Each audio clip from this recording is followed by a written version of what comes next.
Well, hello scrappers, computer nerds, electronics enthusiasts, YouTubers of all stripes. This video is going to kind of cross the lines of many different genres. We're going to do an unboxing video. A viewer of my channel named Tommy, who lives in Georgia, emailed me a while back and asked if he could send me some stuff. And I'm like, sure. He had been watching the video where I unboxed the stuff I bought on eBay, the IC chips I bought on eBay, and he was watching me sort through the chips at the end of that video, looking for ones that were reusable for my retro computing project. Most of those chips are in the process of getting rendered down for their gold, but I did set aside a few for use in my retro computing projects. And some of the chips I set aside were old dynamic RAM chips, but I mentioned that I had no real way of testing them right now, but I was going to save them anyway. Well, Tommy wrote to me and said, hey, I've got a dynamic RAM chip tester that I'm not using. I was just going to throw it out eventually. If you want it, you can have it. And I'm like, oh, sure, thank you.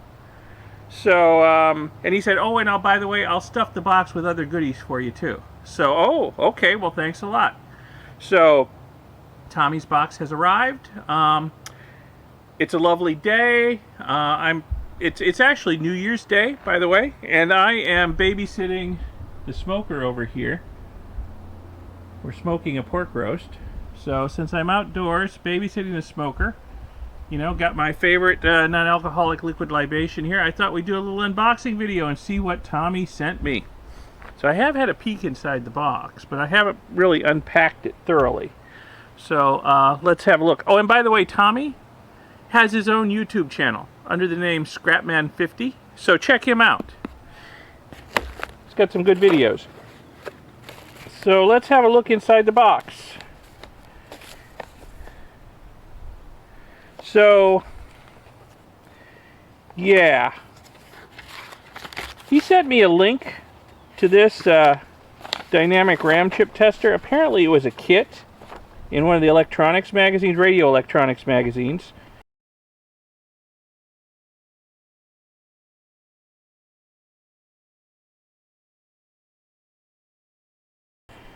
And you could buy it either as a kit or factory assembled. I can't remember what Tommy said. I can't remember if he got it as a kit or factory assembled. Kit. He's still got the invoice here. So kit. Cool. Alright, so I assume that's what this is. Yep. There we are. Look at that. Let me zoom in on it a little bit. So way cool. And it's got a power supply here. So nice. So it looks like it'll do 64 256K chips or 1 meg chips. So cool. I've actually got some boards in the back that have some dynamic RAM chips on them. I was just going to depopulate them and process them, but I'll pull those chips out and test them.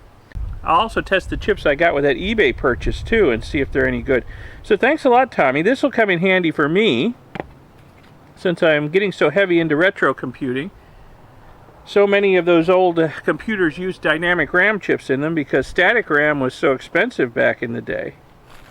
So we've got lots of paperwork, assembly instructions it looks like, use instructions. Perfect.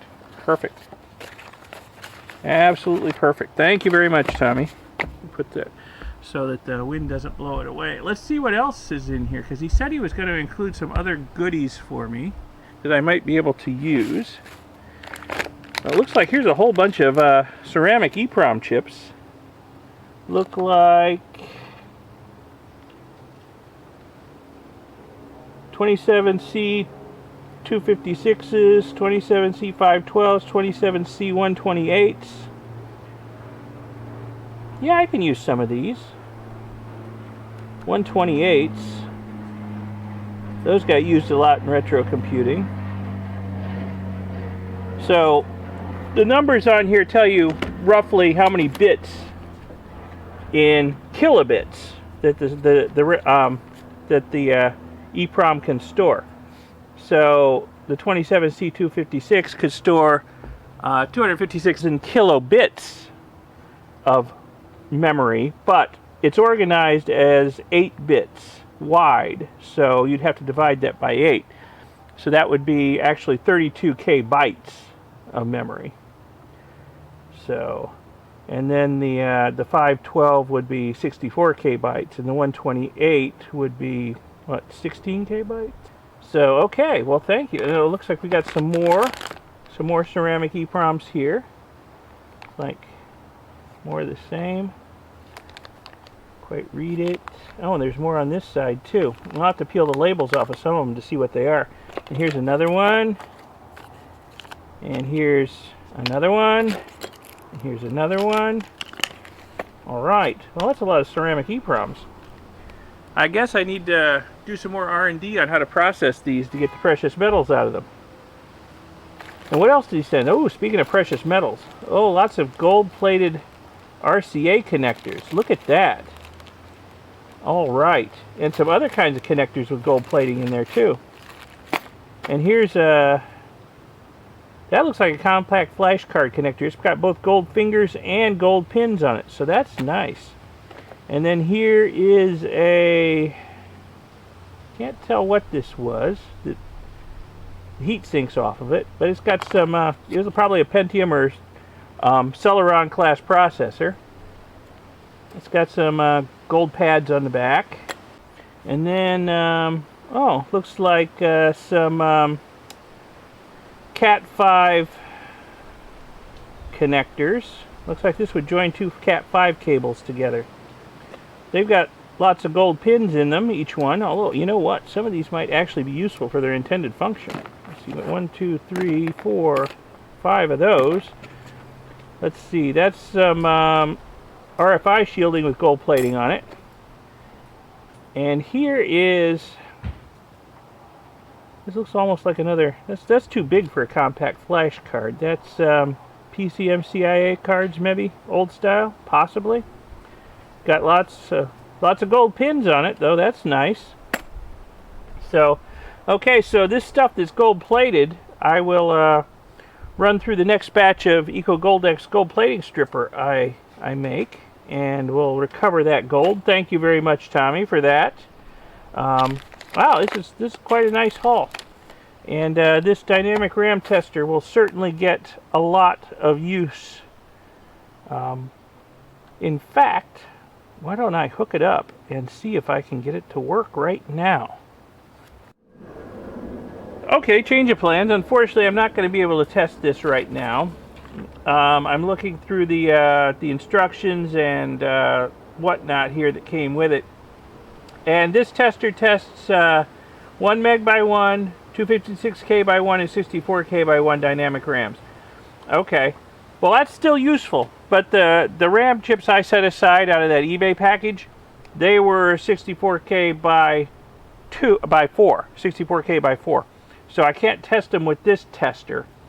But that's all right. Like I said, I've got a board out in my workshop that I need to depopulate that is just loaded with 64K by 1 RAM chips. So I'll be able to give them a good test with this thing after I get them depopulated.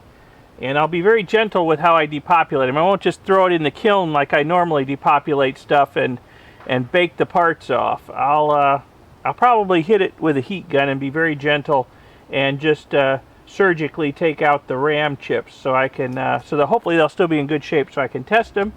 And then once they're tested, I can put them in the little cubby holes as tested and ready to go.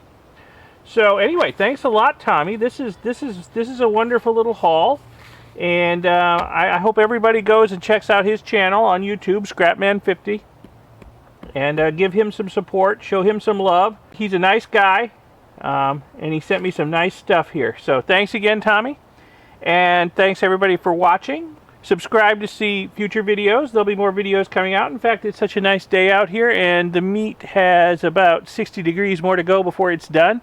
I think I'm going to film another video. So thanks for watching. Subscribe to see future videos. Press the little bell icon YouTube makes you press to be notified when those videos come out. And I'll see you in the next video. Bye.